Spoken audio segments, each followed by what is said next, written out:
দর্শনে দেখাই পাওয়া যায় সাধনের আল্লাহ রে এটা ভিডিও করতেছেন আর উনি গান গাচ্ছেন মাশাআল্লাহ হ্যাঁ কয় না কয় না আরেক করলে একটু কোন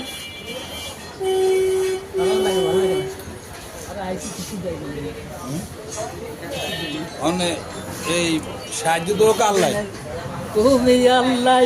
তুমি রাসূল তুমি নবী ও রাসূল আল্লাহ গো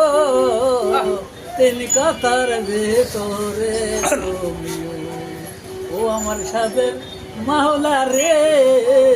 সোনা কস্তর গহর মুখ তাহারে কিছুতে হই নাই খুশি হই কিছুতে হই নাই খুশি হই তোরে পাইলে আমার পান্দুরায় ও সাধনের আল্লাহ রে কোন সাধনে খোদা পাওয়া যায় ও আমার মাওলা গো কোন সময় তোমায় ডাকলে পাওয়া